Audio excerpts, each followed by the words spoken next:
ये जो लड़ाई अपन लड़ रहे हैं ये किसके साथ है, इस लड़ाई में अपने को कौन कौन साथ लेना है और वो किस तरह से साथ लेना है और वो साथ क्यों आए। क्योंकि कोई भी काम इंसान तब तक नहीं करता जब तक उसका अपना उस काम के अंदर स्वार्थ ना हो। मैं यहां खड़ा हूं, चाहे मेरे को बात समझ में आ गई, 9 महीने से किसान आंदोलन के अंदर टिकरी बॉर्डर पे बैठे हुए हैं। कुछ लोगों ने बोला कि डॉक्टर साहब चंडीगढ़ रहते हो, खाम खाई क्यों धक्के खाते फिर लग रहे हो यहाँ, इसके अंदर वहां बैठ के आराम से अपना बिजनेस करो। अब कोचिंग सेंटर का बढ़िया धंधा तो कोई भी नहीं आज के टाइम में। माँ बाप ने कितना ही पागल बनाओ, कितना ही मूर्ख बनाओ, माँ बाप क्या रहे अपने कलेजे से पैसे बता अपना खाना काम करके वो अपने बालक ने पढ़ाना चाह है। लेकिन मेरा यूं समझ में आ गया कि कोचिंग सेंटर का धंधा ये बालका की जिंदगी बर्बाद करने का रास्ता है, तो मैंने कोचिंग सेंटर को साइड में रख दिया। जब किसानों के कानून पढ़े तो ये समझ में आया कि ये तो पूरी की पूरी पीढ़ी ने बर्बाद करने का खेल चल रहा है। 2015 से लेके 2014 से लेकर आज तक के जब सारे काम जब शुरू से लेकर आखिर तक मतलब सीरीज बनाई, लिस्ट बनाई कि भाई क्या काम हुए थे जिससे कि इतना बड़ा नुकसान होने लग रहा है। तो जिन बातों का आपन बेरा है, एक आम आदमी ने बेरा है जो ना पढ़ा लिखा है, जिसने न्यू भी नहीं पता बाहर दुनिया में क्या होने लग रहा है, जब उसने भी बेरा है कि इस चीज का नुकसान है, तो कोई जो सरकार में इतने शाणे लोग बैठे जो लाखों आदमियों का बेवकूफ बनाओ न कौन बेरा हुआ नुकसान होगा समाज का। भाई इसका मतलब तो कुछ न कुछ इशारा है कि ये बर्बादी का रास्ता किधर किधर तरीके का प्लानिंग पे चल रहा है। जब इसकी गहराई में जाके देखे, हमने सोचा था अब मैं रुक के मरा करता 2015 से लेकर के 2012 में ला गया था मैं कांग्रेस की बुराई करने और मोदी की बटाई करने। 2012 में मेरे याद आई फेसबुक पर पोस्ट, एक पुरानी पोस्ट आई थी मेरे आगे, जब मैं उसमें मैंने लिख रखा था कि क्या ऐसा हो सकता है कि किसी दिन जो है हमारा जो नरेंद्र मोदी जो है प्रधानमंत्री बने। मेरा कौन था कि भाई ऐसा काम होगा। 1 साल बाद में समझ में आ गया कि तो नासकिरा ही चाल पड़ा है और सारे काम इसे करे। पहला स्टेप जो उसने करा था मंत्रिमंडल का ना, उन्होंने तो दिमाग खटकाया था कि मंत्रिमंडल में बैठते ही सबसे पहला काम करा स्मृति ईरानी शिक्षा मंत्री बनाई थी। मेरे समझ में आ गई कि यार इससे मूर्ख लेडी नहीं है इस धरती पर, इससे नौटंकी मतलब लेडी नहीं है और इसने या पाई शिक्षा मंत्री बनाने खातर। मतलब इस देश में शाणे आदमी कथिए खत्म हो गए कि उस दिन यह समझ में आया कि यार ये तो उल्टी राय चल रहा है और वो फिर इसके खिलाफत में बोलना शुरू करा। तो लोगों ने मारे को कदे किसी ने कांग्रेसी कह दिया, किसी ने कह दिया कि वो तो मोदी का विरोधी है, किसी ने देशद्रोही भी कह दिया, अर्बन नक्सल भी कह दिया। इन किसान आंदोलन में जब बैठे हुए थे तो इस जो आप फर्जी बीमारी चालू कर रखी है इन्हें, इस खेल के डेप्थ में जाना शुरू करा। तो जब इसके तार जुड़ने शुरू हुए तो मेरा न्यू समझ में आया कि यो खेल तो यो मोदी और या सोनिया दोनों मिलकर खेल रहे हैं। ये तो समझ में नहीं आया। मैं आपने इसकी पूरी डिटेल समझाऊंगा, बताऊंगा कि जब जो हमारे समझ में आया, ताकि आपको ये पता चले और जब आप काम में जाओ तो आपने बेरा हो कि आपकी यह लड़ाई या सिर्फ और सिर्फ या इस यूनिवर्सिटी ने बचाने की, मेडिकल कॉलेज ने बचाने की लड़ाई नहीं है, यह लड़ाई घड़ी बड़ी है। आपका यह आंदोलन शांतिपूर्ण तरीके से चल रहा है, यह आपकी सबसे बड़ी स्ट्रेंथ है। दूसरे नंबर पर किसान आंदोलन जैसा बड़ा आंदोलन देश के अंदर चल रहा है। कई लोग अगर जो से संगी है ना इनके, ये गांव में जाकर, पंचायत में जाकर, कितने तासाड़ा दौरा जाकर, चुपाड़ में जाकर, ये प्रेस में जाकर एक बार सुन ली सी भागा भाई मानदा तो दिखता नहीं हो कोई, में देख ले कुछ होया नहीं, कुछ मानदा हो। अरे यो आज ये किसान जो है ना, पहली बार इस देश में पिछले 7 साल में हो रहा है कि कोई आदमी सड़क के ऊपर 9 मिनट बैठा है। इनकी औकात नहीं उड़ा आगे ना एक बार भी अपने मतलब किसी आदमी ने भेज कर किसी ने कि भाई नठान खातर या इनके ऊपर कोई जुल्म कर खातर या एक गिरफ्तारियां का खेल तो सारा दिखाई दिया पूरे हरियाणा पंजाब में। किसी एमएलए की औकात नहीं, किसी एमपी की औकात नहीं, मुख्यमंत्री की औकात नहीं कि किसी कोई अपनी सभा कर ले। तो यार कोई छोटी जीत नहीं है, यह बहुत बड़ी जीत है इनके राज में। जितने नीच लोग बैठे हुए हैं इसके हिसाब को देखते हुए, फिर जब ये लोग देखे भाई अपने पक्ष में बोलेगा कौन, कोई भी आदमी अपने हक की लड़ाई लड़न लगेगा, अपनी मांग मांगेगा, अपने बच्चे खातर कुछ मांगेगा, रोजगार मांगे, हेल्थ के लिए मांगे, भाई स्वास्थ्य के लिए मांगे, या फिर कोई भी ऐसी चीज हो जो गलत हो रही हो हमारे गांव गवांड में या हमारे सरकारी किसी दफ्तर में, तो उसके बारे में आप कौन बोलेगा? या तो वो बोलेगा जो आदमी सामाजिक होगा, या जो जननेता होगा, या जिसने राजनीति करनी होगी, या जो विपक्ष में बैठा है काल आने वाले टाइम में उसने राज करना होगा। इसने सबसे पहला काम करा कि किसी भी तरह से दो काम कर लो, या तो जो जननेता है जो लोगों के लिए आवाज उठाते हैं, या तो उन्हें जेल भेज दो, या तो उन्हें खरीद लो, या तो उन्हें अपनी पार्टी में शामिल कर लो, या तो उनकी सीडी बना रखी हो, या उनके पुराने किसी काम में उनके कागज में कोई कमी हो उनकी फाइल बना लो। कोई बोलेगा नहीं, जो सा बोलेगा उसके घर ईडी पहुंच जाओगे, उसके घर ये इनकम टैक्स वाले पहुंच जाओगे, IT वाले पहुंच जाओगे। तो पहले तो इनने इस बात को लपेटा कि भाई कोई भी विपक्ष का आदमी नहीं बोलेगा। दूसरे नंबर पर हमारी आवाज उठाओगा अखबार, टेलीविजन, मीडिया। भैया मीडिया उठाएंगे हमारी आवाज। जनता यहाँ बैठ करके क्या कह रही है इस बात को अखबार छापेगा। इस बात के ऊपर टेलीविजन के जो चैनल वाले लोग हैं वो सवाल पूछेंगे सरकार से कि भाई इतने लोग बैठ रहे हैं, तब क्या कर रहे हो, इन लोगों की मांग सुन रहे हो कि नहीं सुन रहे हो। जब ये मांगेंगे, इसने सबसे पहले आते ही क्या कर लिया, तो 2014 से पहले आपको याद हो जब अन्ना का आंदोलन चल रहा था, उस टाइम पर आपको याद है कि तड़के सांझ सारे चैनल पे अन्ना का आंदोलन चल रहा था करता क्यों जी? एक भी चैनल ऐसा नहीं था इस धरती का जो भारत में चल रहा हो जो सब पे अन्ना का आंदोलन ना चल रहा हो। टुक्कर चला करता, उनको ये पैसे दिया करते कि कांग्रेस के खिलाफ जो हवा बनेगी उसका इस्तेमाल आप अपने लिए करेंगे। तो उस आंदोलन के लिए जो चैनल खरीद लिए थे अंबानी और अडानी ने, जो 150-170 के करीब चैनल खरीदे थे, और उसके बाद लगभग 500 के करीब जो पत्रिका पत्र छोटे छोटे जो मीडिया हाउस थे वे सारे खरीद के वह उसके खिलाफ हटना शुरू कर दिए थे।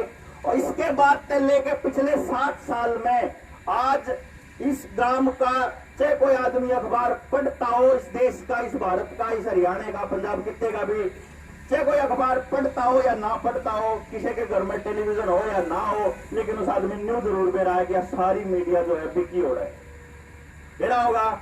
इसका मतलब मीडिया हमारे खिलाफ, हमारे जो साथ में कभी भी नहीं बोलेगी, इतना ही बैठे रहेंगे, क्योंकि इनमें सरकारी विज्ञापन चाहिए हैं, सरकारी एडवर्टाइजमेंट चाहिए हैं। टाइम्स ऑफ इंडिया ने एक बार किसान आंदोलन के लिए बड़ा सा आर्टिकल लिख दिया था, अगले दिन उसकी सारी की सारी जो सरकारी जो अनुदान था और जो सरकारी कीमत रोक दी, 3 दिन में सीधे हो गया टाइम्स ऑफ इंडिया, फिर लग गया उल्टा लिखने। यो खेल चल रहा है मीडिया की खेल। तो अपनी अपनी आवाज मीडिया भी ना उठावे, इसका मतलब हमारी आवाज घर घर तक मीडिया तो पहुंचावे नहीं, अपने बचानी पड़ेगी। विपक्ष का कोई आदमी नहीं आओगा, मीडिया नहीं आओगी। तीसरे नंबर पे फिर कौन आओगा हमारी आवाज बढ़न खातर? आप एक नई पीढ़ी तैयार करा करते, आए साल, हर 2 साल, हर 3 साल में वह तैयार होया करती कॉलेज और यूनिवर्सिटी के अंदर। आपने देखा होगा फरवरी 2016 के अंदर एक ऐसा शब्द आया था इस धरती के ऊपर जो पहले नहीं था, कि सरकार से सवाल पूछने वाले कॉलेज के यूनिवर्सिटी के बालक ने देशद्रोही गया करते, जब कन्हैया कुमार वाला आइडिया आया।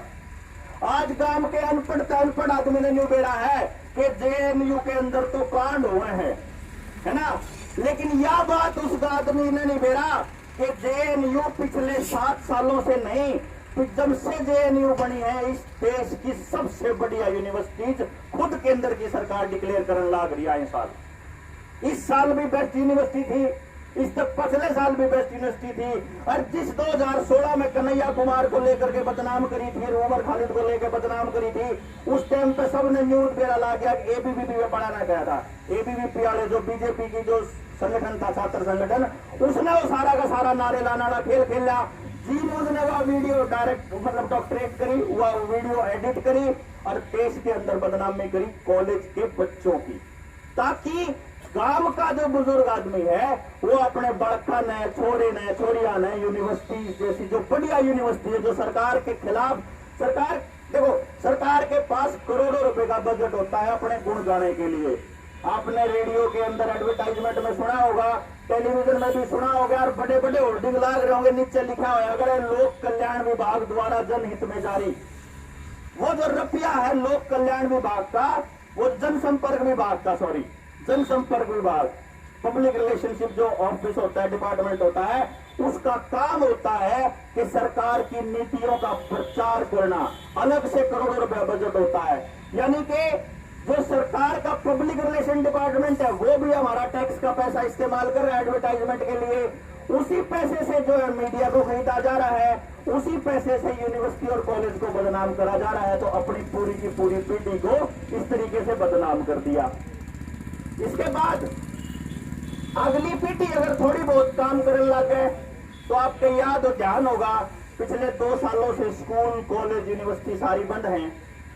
आपको इसका लंबे समय में इसका रिजल्ट पता है क्या होने वाला है। आज आपके गांव के अंदर, आपके घरों में, मैं सिर्फ गांव की बात नहीं कर रहा हूं, जिनसे लोग शहर में बैठे हैं, जिनसे लोग शहर में नहीं सोच रहे हैं कि हमारा तो बालक ऑनलाइन एजुकेशन तक पढ़ ले है, गांव में तो ऑनलाइन एजुकेशन का खेल छोड़ दो। आज के टाइम में तो जिस बालक के हाथ में मोबाइल आ गया, न्यू समझ लो वो बर्बादी के रास्ते पर चाल पड़ा। सरकार ने पूरी रिसर्च कर रखी है कि कौन सी चीज है जो समाज ने बर्बाद करे हैं, वो सारी चीज समाज के अंदर लागू करने लग रहे हैं। ठीक है भाई, पहले नंबर पर तो यह मोबाइल था।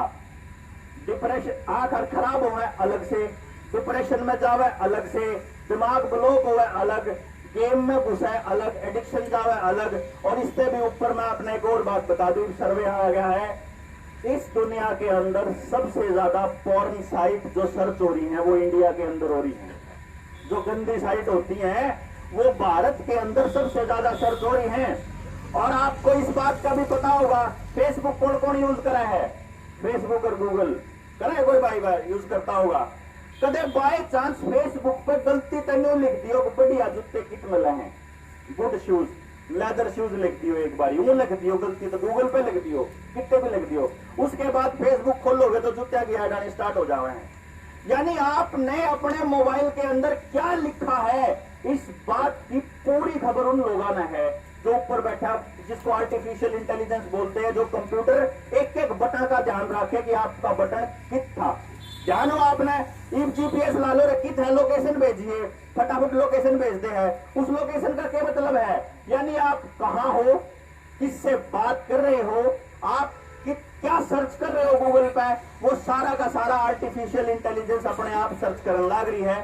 वह आपके बारे में नहीं पता लग रहा है कि इस मोबाइल में 8वीं क्लास का बालक खोल रहा है, इस मोबाइल ने 6ठी क्लास का बालक खोल रहा है, इस मोबाइल ने 10वीं क्लास का बालक खोल रहा है। उस हिसाब से कंटेंट डाल रहा है। जो हमारा बालक 8वीं से ऊपर जावे है, उसके पास अश्लील वीडियोस के क्लिप और साइन जो आगे आने लग जाए अपने आप। माँ बाप सोचा है कान कोण में बैठा हुआ अपनी क्लास लग रहा, वो के चला रहा है, किसी ने नहीं बेड़ा, गेम खेल रहा है, के खेल रहा है। आने वाले टाइम में आपको शायद पता नहीं, क्योंकि इन आंकड़ों पे हम लोग गौर नहीं करते, लगभग 1.5 करोड़ बच्चा 12वीं करता है हर साल अपने देश के अंदर। और 12वीं क्लास में सब तक कम बालक होया अगर कोई स्कूल कॉलेज में पढ़ रहा हो तो देख लियो, जो क्लास बढ़ती जाएगा बालक कम होते चले जाएगा, यूनिवर्सिटी लेवल पर कभी कम हो जाएगा जब पीएचडी जाएगा। आपको ये भी नहीं पता है कि पहले जहां यूनिवर्सिटीज में पीएचडी स्कॉलर्स की सीट 4000 होया करती, वहीं 1200 रह रही हैं। आपको ये भी नहीं पता है कि एमफिल की सीट भी कम हो रही है, ये भी नहीं पता है कि फेलोशिप भी कम हो रही है, ये भी नहीं मालूम है कि जब 1.5 करोड़ 12वीं में बालक है तो 12वीं तक कम से कम 25 करोड़ बच्चे हैं जिनकी जिंदगी टोटली बर्बाद होने के कगार पे है।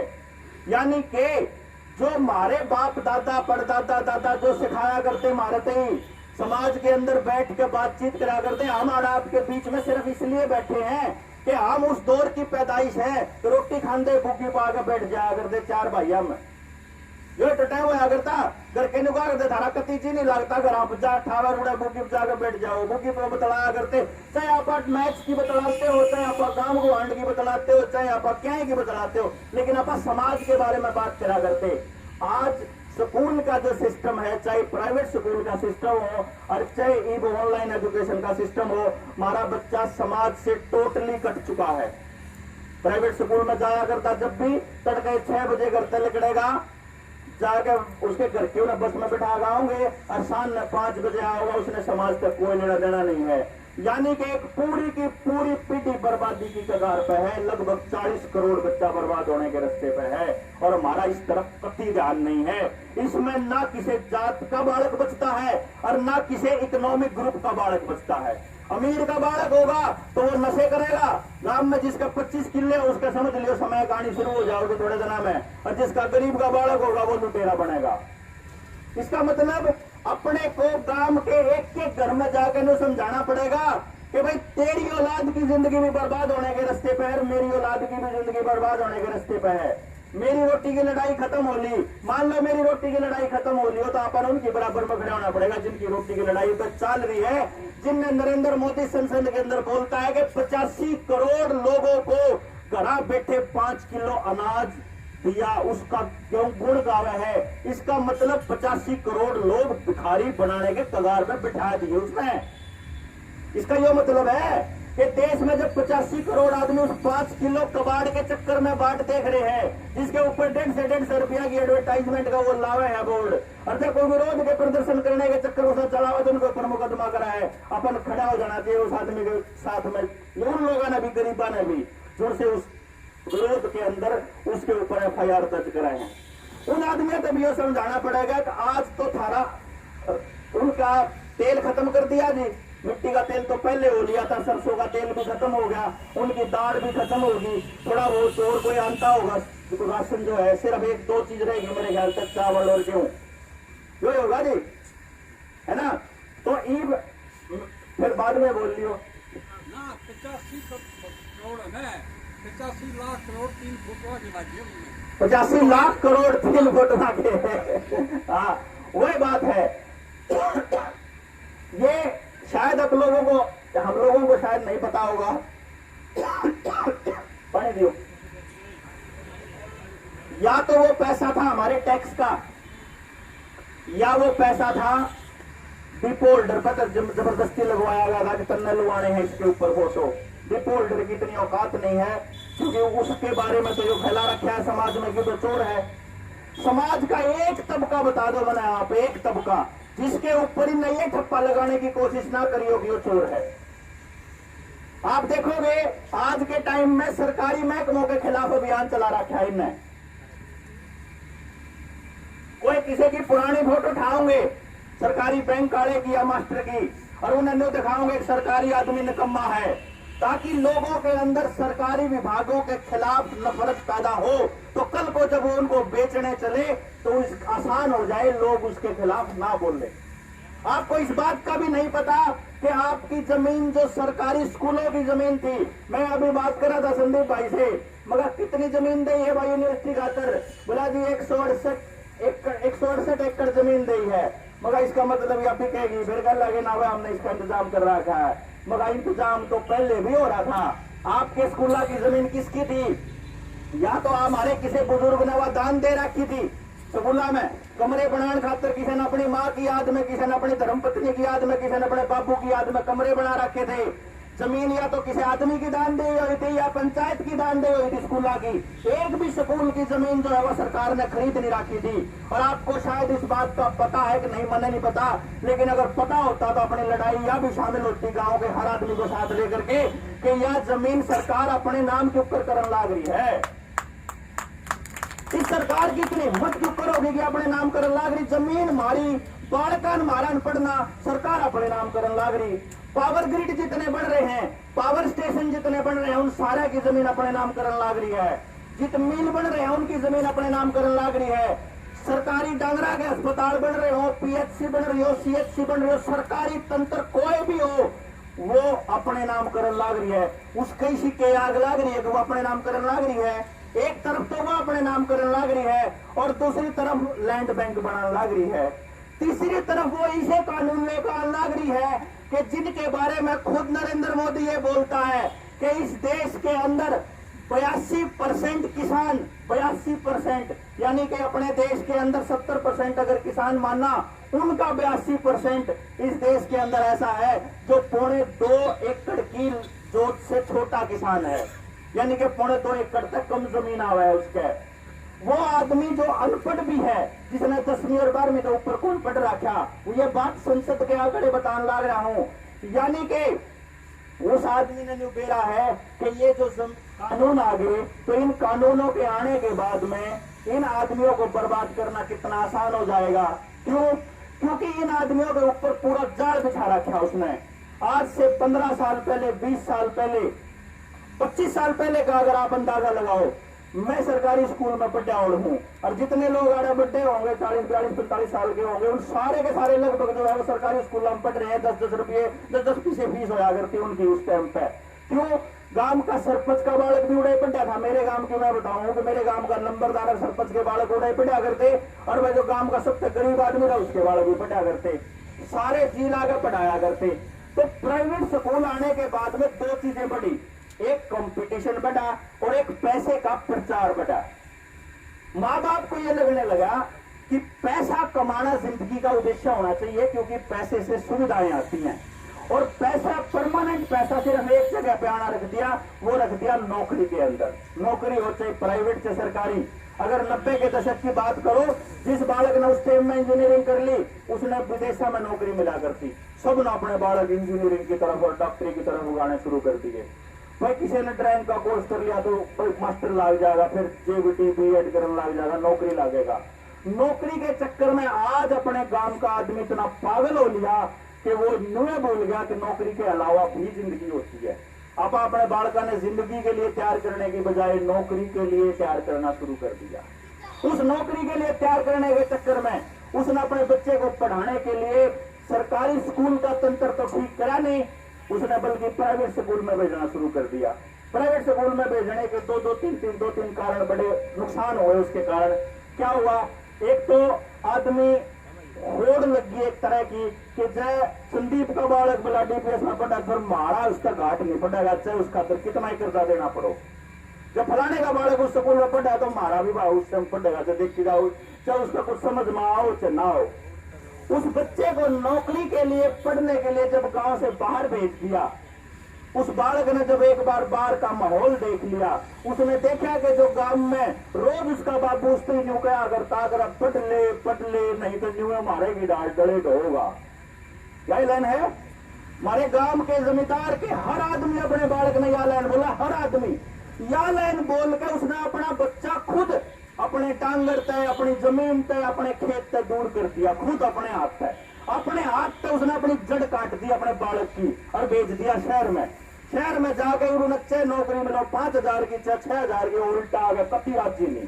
फिर उल्टा आते जब उसने उसका बाबू गरीब का है ना, जब बड़ा हो पास है क्या रे टांगरा प्याला, जब छोटा था जब तो तू ना क्या करता भाई, तू तो पढ़ ले, ये तो काम मारे मिलके करेंगे, तू तो बाबूजी है। वो बाबूजी पैदा कर दिए। ये वो बाबूजी नौकरियां के नाम पे चाहे कितने पीछे फूकते हो, चाहे सच्ची में कोचिंग लेते हो, लेकिन उसका रिजल्ट एक होगा कि भाई इस देश के अंदर अगर 10 लाख बच्चा है जो बेरोजगार है, 10.5 लाख, तो भाई भर्ती अगर 10,000 की है तो ला लो, कितना हंगा लाओगे? 10,000 तो ऊपर लाग सके हैं, लेकिन कोचिंग तो 10 लाख के 10 लाख लेने लाग रहे। मैं आऊं थे और बड़ी बड़ी दीवारों के ऊपर लिख रहा, बोला फलाना कोचिंग सेंटर पक्की नौकरी के लिए करो। अरे राम जादव, तेरे जैसों ने तो नाश कर दिया इस गरीब आदमी का। इतना करोड़ों रुपया आप पूछने लग रहे, अपने बालका का हिसाब लाया आपने? मैंने ला रहे गांव में जाके हिसाब, गांव में जाके मैं उन तीनों बोला भाई अपने गांव में कितना खर्चा होगा, मैंने बता दो। एक गांव में, जिस गांव के अंदर 4500 जनसंख्या है, 1300 बालक शहर में पढ़ने जाता है, 1300 बच्चा, वो 1300 बच्चा लगभग 53 लाख रुपया महीने का 4 स्कूल प्राइवेट स्कूलों के मालिका ने पूजन लाग रहा है। जब एक गांव में जब 50 लाख रुपया इकट्ठा होकर 4 आदमियों की गोद भरेगा, वो गांव कदे तरक्की कर सकेंगे? भूल जाओ। इस यूनिवर्सिटी की भी लड़ाई लड़न लाग रहे हो, नौकरी की लड़ाई लड़न लाग रहे, रिजर्वेशन की लड़ाई लड़न लाग रहे। कितनी नौकरी दे देगी यार यूनिवर्सिटी? 100, 200, 500? इतने बालक हैं कि मार दो आसपास भवानी जिले में? इतने तो नहीं है, बालक तो मार दो रहे हैं लाखों में, और नौकरियां हमारे पास है सैकड़ों में, तो बाकी बच्चे कहां जाएंगे? इस बात के बारे में बैठ के कदे अपन विचार करे ही को नहीं।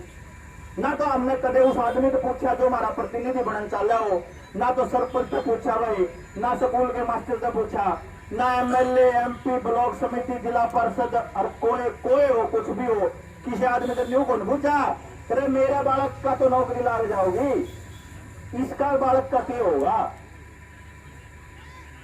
आज अपने साथ में बहुत सारे, मैं ये नहीं कहता कि आंदोलन अपना बहुत कमजोर है, लेकिन मेरे को इतना जरूर पता है कि चाहे किसान आंदोलन हो और चाहे युवा आंदोलन हो, इस आंदोलन के अंदर वो लोग तो जुड़े हुए हैं जिनको इस बात की उम्मीद है कि इसका फायदा हमारे को मिल जाएगा। हालांकि उन्हें मिलना मरना को ना है, सारे ने कौन मिलना कति 1% 2% ने मिलना है उसका फायदा, बाकी 98% तो न्यू फील करेंगे, ठगे गए, आंगा लाया, इतना धन फूक्या, सारा कुछ करा, लेकिन आखिर में जो फायदा है वो थोड़े से संख्या में मिलेगा।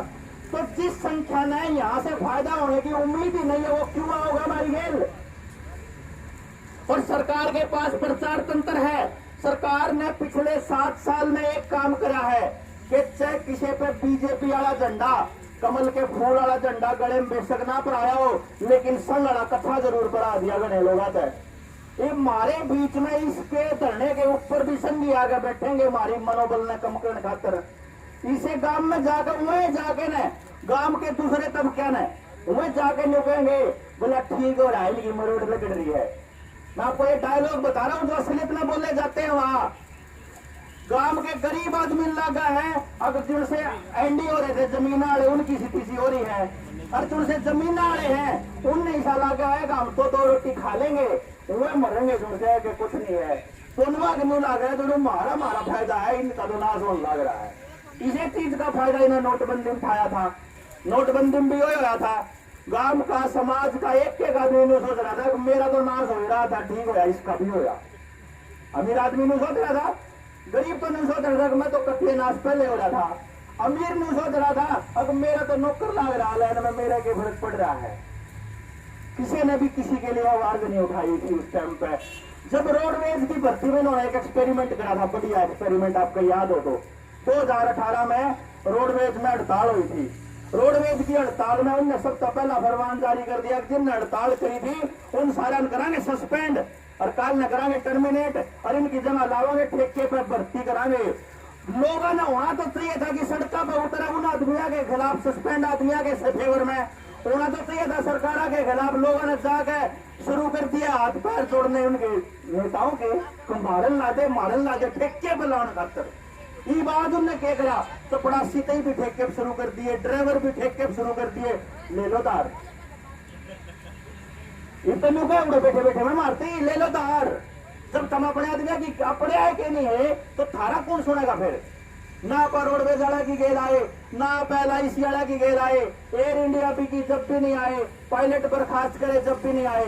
तब तमिलनाडु के किसान आगे 2 महीने मुझसे खा चले गए संसद के बाहर बैठ के, ने याद होगा अखबार वाइटू ने मुझसे खा के दिखाया, मार दो खान में कुछ को ना मारा तो सुन लो। उस टाइम पर हरियाणा का किसान कति नहीं आ गया, अरे जब उठ के उस दिन चले जाते ना, जो गरीब एक गिरफ्तारी चले जाए, जब 2016 में जब वहां आए थे और जब चले जाते, इनकी औकात नहीं थी रामजादा की ये कानून पास कर देते, इन्हें बेरा होता कि लोग लगड़ लेंगे।